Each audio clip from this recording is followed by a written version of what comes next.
Alright, what's up? I go by the name, I say RKODIE, Sarkodie, a bit of the bomb better. You guys are watching Kasa TV. Stay tuned. May you feel Kasa.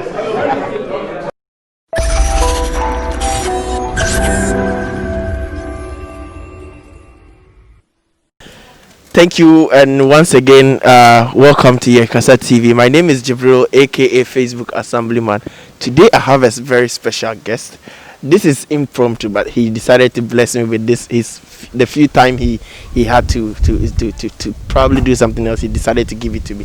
I'm very grateful having him. He's called Zapp Mallet. I'm sure that's how you know him since he came into the industry as a sound engineer. I would want to discuss or know some few things as he is a pioneer or a veteran in the music industry. Thank you very much for having me, Mr. Zapp Mallet. My pleasure. The pleasure is mine.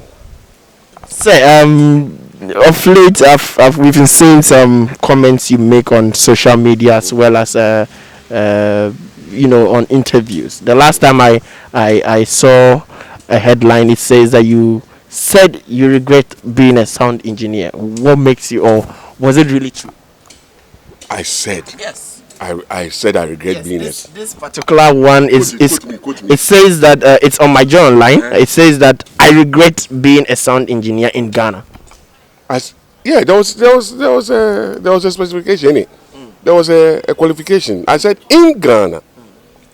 Maybe I would have been better somewhere else. I would have been better off. But you're Zapp Mallet, legendary. You've produced hits upon hits. Yeah, but music in Ghana doesn't really pay. You know that. I mean, we get to a point where we are just comfortable, where we can just pay our bills.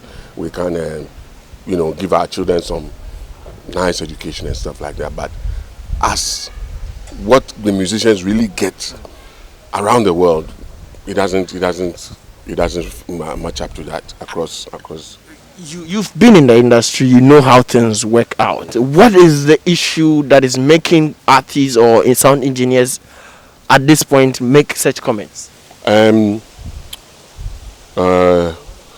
see, there are many lapses. The industry itself is too fragmented. We don't have like an order. There's no order in the industry. Anybody just gets up and does what he or she wants. When I say order, I mean like for instance, we should have like Songwriters Guild, Producers Guild, backing vocalists. They should have their own guild. The instrumentalists should have their own guild and stuff like that. That will fight from the various angles, from the various directions towards one main direction. But we don't. As a matter of fact, we don't. Right now, if I say I need a song, where can I go and get a song? We don't have a songwriting pool where you can say that, let me go here and see if I can fetch a song which will suit my artist or something. No manager can go in unless you go to the songwriters direct. Yes, but other jurisdictions, it's not like that. I mean, you can go to a song pool or you can go to a publishing pool and you find many songs that you might, these are some of the things. These are just some of the things that I am stating that makes us lack a lot. So it's like the industry is not organized properly, because over there in other environments, somebody does one hit and he's set for life.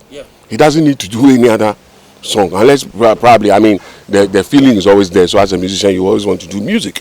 But here you do hits upon hits upon hits, and maybe I want a while now. Yes.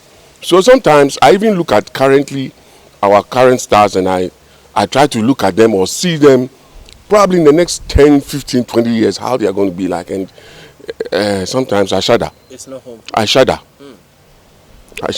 So I think that's it. I mean, it would have been better probably if we were somewhere else.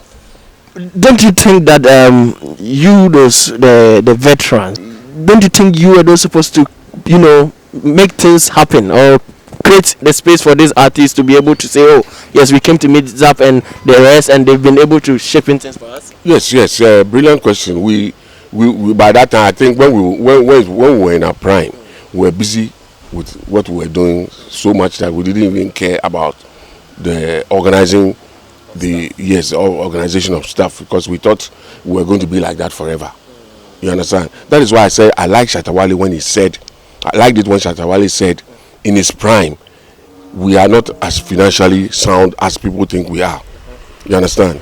It's just a glamour that we have, but we are not as financially set as other people in other places because of certain reasons. And for an artist to admit that, because most of the time when we are in our prime, we forget about all these things because that time, that is when we are in demand. People are asking for us, and and so we think that is going to be like that forever.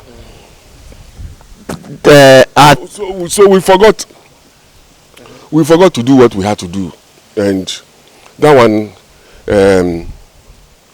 it's unfortunate. The artists who are now in, you definitely would have one or two things to tell them to be able to shape in, because you didn't get the chance to make those corrections. What should they correct now so that it won't affect the new ones coming? They should try as much as possible to put the business side properly, organize the business side very well. They should try as much as possible to organize the business side of the things very well, so that it becomes instituted. We have to institute things. Things are not instituted. For instance, we don't have publishing companies. We lack publishing companies. We lack songwriters pool. A lot of things. We don't have a Library of Congress. We don't have those things. But we should organize ourselves well as an institute, as an organization. So we should organize things well. We should organize things well and make sure that we put things into place so that every person in the industry will benefit wherever he or she goes. Look, do you know that as an artist, if you go and perform your own songs, you are supposed to be paid copyright for it. But do we get paid? Do the artists get paid? When Sarkodie goes to perform at National Theatre or Conference Center or Legon or some venue or whatever, or even goes to London to go and perform, does he get paid his royalties for performing his own songs? That's what is done. That is what's supposed to be done. But do we do all those things? We don't take care of all those things. But we have Musiga, we have Gamro saying that that's where the problem happens. I must say that some of these organizations are just what do you call it? I don't know the English word to use. Use a tree word. Like Infenim, they just exist like Infenim, like they just exist like, oh, okay, we have a body, but in actual fact, they are not functioning. A certain professor friend of mine, Professor Maku, may rest in peace, he told me, he made a statement, he said, Musiga is a welfare group, it's not a functioning group. Functioning group, there's a functioning aspect and there's a welfare aspect. All it does is, we are taking care of the old men we are taking care of the old artists in the industry, we are giving them free care, we are doing that. The other time, I heard that they said they were giving the old artists free screening, and I was like, I laughed. Why? Do you know that you yourself you need screening? Yes. Why do you give the old men and then just leave all the artists out, or leave all the other musicians out? If you are doing free screening, do screening for everybody. Free screening is not for old men. For everybody. Screening is not just for old men. Do you know how many young artists who are there who are living with high blood pressure? See Kofi B. Kofi B was not too old, but he died of heart problem. You understand what I'm saying? So these are some of the things that I'm talking about. You are doing free screening, and you think you are doing it just for old men, because they are time as fast and probably they can't afford hospital bills, so or laboratory bills, so you take them to some you go organize and bring them, and so what happens? It's just a welfare thing, just taking care of old people. But how does it function to take care of the entirety of the industry? You understand the difference? There's a welfare part where it's like, okay, we are offering a package to these people, we are offering a package to the handicapped in the industry, we are offering a package to the sick, we are offering a package to the old, but that is welfare. It's just welfare. You understand what I'm saying? But what about the functioning part? It must function as a group, as a unity, as an institute, as an association. It must function, making certain, taking certain steps to improve the industry. But what do we see? Nothing. Everything. I see is always in the welfare direction, sharing bags of rice and blah blah blah. That's not what we need. You think it's not necessary? No. If what is necessary is making the musician earn enough to be able to buy the bag of rice himself, not to be sharing bags of rice. What do you mean? What do you mean? Musician is not. It's not a handout job. A musician being a musician is a big business. Go to America, go to England, go to Germany, go to Japan. There are people in Germany who you haven't even heard their songs before, but because they had a hit probably in Europe or Germany, they are comfortable. You think you mentioned this earlier on in terms of bringing one hit and be able to take care of yourself and your family for a longer generation. You think that the likes of Patapaa who came out with come on, songs that last for 2 months, where are you going to take it? You understand? Yeah. But even that you mentioned Patapaa, even that Patapaa should be able to be playing shows and collecting royalties. He should be able to be gathering his royalties. Yes, by now, if Patapaa says that, look, every show he goes to, he's paid his royalties, Patapaa should be living quite huge. You understand what I'm saying? Yeah. But he goes to the show and it's like, oh, Charlie, come and graze it, come and pass through. It's like, yes, yeah. Sometimes they don't even find anything for you. They tell you they are promoting you and that kind of. Let's talk about artists, sound engineers, and even let's say artists. Then, in terms of the old and the new guys, a lot of the old guys who came in earlier complain of disrespect. Mr. Zapp, have you ever been disrespected by any artist? Have you ever felt that these artists have really said something that you don't like at all, and is total disrespect to you? Oh yeah. Recently it happened during the lockdown. When they tried to do that behind the scenes, they had a hits thing, and I thought that it was below me, in terms of I don't think I needed that, because I've paid my dues already. I've paid my dues long before even some of them were born. So I've paid my dues already. So this is not a time for me to be paired and matched up with somebody. It's disrespectful. You feel that was disrespectful? That means that you didn't like the whole idea Sarkodie came up with. And no. Don't make a mistake, please. Don't get me wrong. Don't get it twisted, as they say in America. For me, I wasn't against the idea at all. I wasn't against the concept. I thought it was nice, actually. Initially, when he told me, I was like, oh, okay, nice idea. But then I thought about it and I was like, no. If you are looking for my track record, go and check it out. Yes. If you are looking for Napoleon Bonaparte's track record, you don't have to pair Napoleon Bonaparte with somebody. You have to go and check his history. You want to look for Confanochi is not around. You have to go and look for his. It doesn't mean that I'm not around, but it doesn't mean I'm dead. So you have to go and check. But I think at least it shows some honor. For going to do that.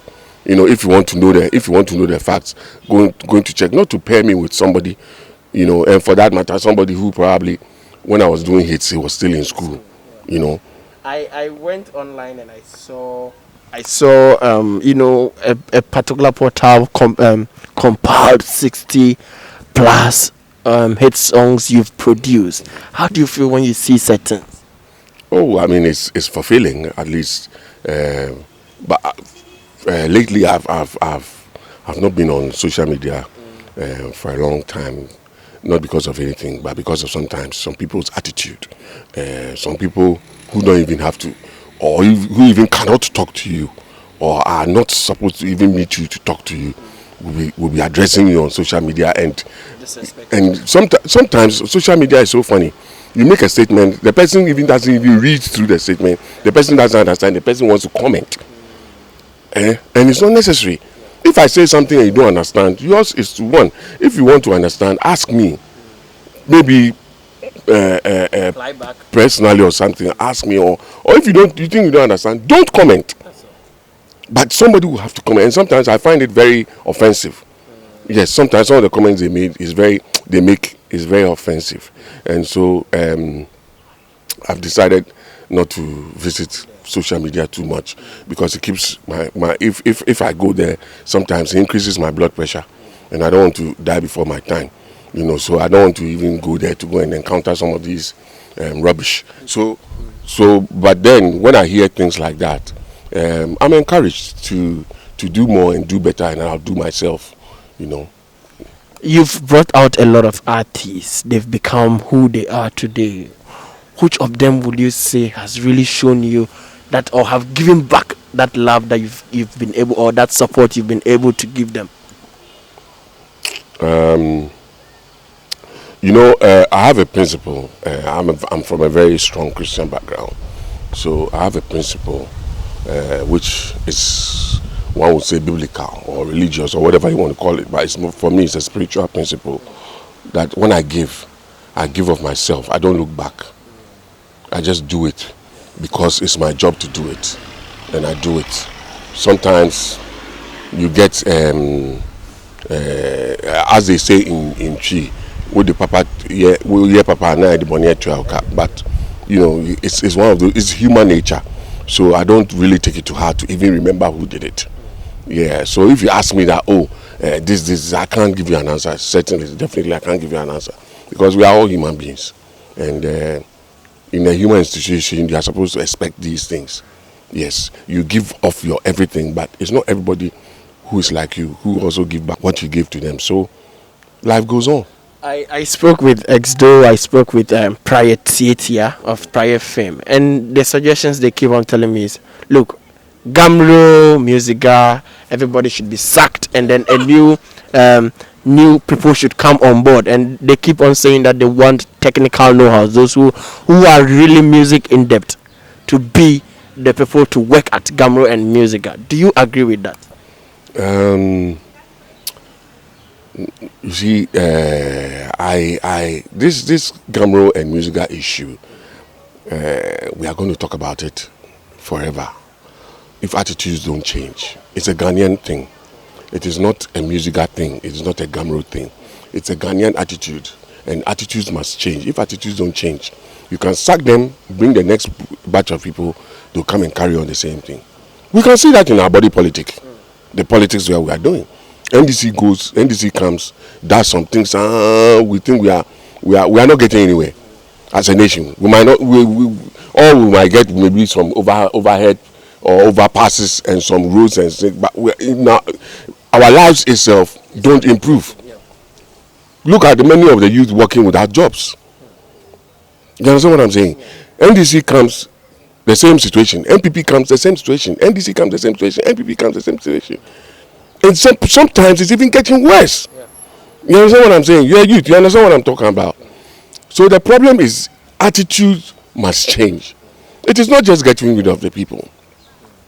If you get rid of the people and you bring those people who you think you can bring there and they still have the same attitude, work done, zero. So we need an attitudinal change, seriously, as a people. That's why I said it's a Ghanaian thing. It is not just Musiga. Look at sports. Look at sports. How many? Rather, do we have athletes? No. Do you have a hockey team? Do you have a volleyball team? They might be there, but you see, they are not effective. Yes, they are not effective. They are not functioning. You understand what I'm saying? Yeah. Recently, because of the lockdown and this corona thing, GBC TV Sports, GBC Sports Plus has been showing athletics a lot. And always I see these Jamaicans, Jamaica, a country of 3.5 million people, producing athletes every year producing world-class artists, athletes. And Ghana, 27 million, almost 30 million, nothing, because our organizations are not functioning. All we know is somebody has died, then we carry ourselves there with some few schnapps and eggs and some few bottles of Voltic and pure water, and that's it. But how to make a certain system or whatever function, a sector of the society function, we don't know how to. I don't know. We don't know how to do it, because in the first place we don't have a maintenance culture. So when we start off the thing, we can't maintain it. Go and look at our stadia now. Our stadiums, as somebody say, stadiums. It's stadia anyway. Go and look at them now. We can't maintain. Go to Esipo. Go to even Accra Sports Stadium. We can't maintain. So the problem is not so much of a day, but it's how to maintain, how to sustain what we are doing. So the fact that you might change everybody there at Gamro, Musiga, blah blah blah, if the attitude remains the same, people will come and they will have only their interests at heart and not help anybody, and they will not be of help to anybody. But we have to know how to make the whole organization work for everybody. Mr. Zapp, today is Sarkodie's birthday, and I know a lot of celebrities or a lot of people are putting out good messages to him. Would you want to wish him a happy birthday? Oh, why not? Sarkodie. What would you want to say to him? Hey, keep up the good work, man. Man, I've always liked your rap and I've always admired him. I've always admired Sarkodie. I mean, I was recently as in an interview, my favorite rapper, and I mentioned him. Sarkodie happens to be my favorite rapper. For now, as at now, because technically, when I listen to him, it's not like I'm even following what he's saying, but he has a voice that captivates my attention. He has a voice like a linguist voice. You know, his voice sounds very linguistic to me. You know, just a voice. You know, so you know, hey, guy, happy birthday, and grow gracefully. One last thing. Of late, we get artists on their fans following them, loyal fans, to the extent you hear that fans have attacked this artist and that. The recent example is with Calvin Boy, who just was at an Electroland store in Ashaman to help them open or launch their new store, and a fan or someone somewhere just came into, attacking from nowhere. Do you think certain should be encouraged by other artists because it came out that it was set up by another artist and that kind of thing? Do you think certain should be encouraged? No. I don't think violence should be encouraged. I mean, we can do other things. Probably, what do you call it? Probably we can write on social media and stuff. But violence itself, attacks, physically, we shouldn't get physical. That one, I won't encourage it. We can do other things, but physical, we should not get physical. Because that could lead to other things. It could lead to very, very, very terrible things. And we shouldn't encourage that. You've produced a lot of rappers, and rappers are known to be those who are with beefs and stuff. From your days till today, which rap beef or battle between two rappers have you enjoyed? Have you sat there and said, this one they really did it, and I really love the way they all came from different angles? No. I'm not into the beef stuff. I'm into pork, actually. No. I'm not into beef. I really hate it when people are beefing. Okay. Yes. So you never loved it when you even starting from the Samini, Chicago and no. I don't like it. I don't like it. For me, I think it's a wrong direction. But Exo is kind of your friend or a boy to you. Didn't you advise him to stop? Not at that time. Me and Exo recently just hooked up. But during those times we were a bit far apart. So yes, but then I could have told him, but if he had wanted to go ahead, he's a grown up, he's a grown fella on his own. So if he had wanted to go ahead, he could have gone ahead and do it. But me myself, I don't like it. Because that's not where I grew up from. I don't like it when music is turned into a sport or kind of, music is not a sport. It's an art, You can use your sport or your art to tell a story. But I don't personally, I just don't like it. I am really happy you've given me this opportunity. A lot of people want it, but they won't get it. Thank you very much for having me and giving me that time. Can I give you an elbow? They say elbow. They say elbow. Yes. Thank you very much. Would you have anything to tell anybody out there? If maybe the new crop of sound engineers who are looking up to you, and producers and beat makers and all that. Yes. Well, take your time. Listen wide. Don't limit yourself to only one genre of music. Listen wide. Listen to all kinds of music, and don't just stop at a certain point. Go back as far as you can. Listen to 70s. Listen to 80s. Listen to 60s. Go back as far as you can. It helps build up your vocabulary. Yes, it helps to build up your vocabulary and so it helps. Yeah, you learn a lot. Yeah. Thank you very much, Mr. Zapp Mallet. This is Kasa TV, and I'm Jibril. Thank you for staying tuned. Please subscribe and also as well as follow us on Instagram. We'll bring you more updates with your favorite celebrity and personalities. Thank you.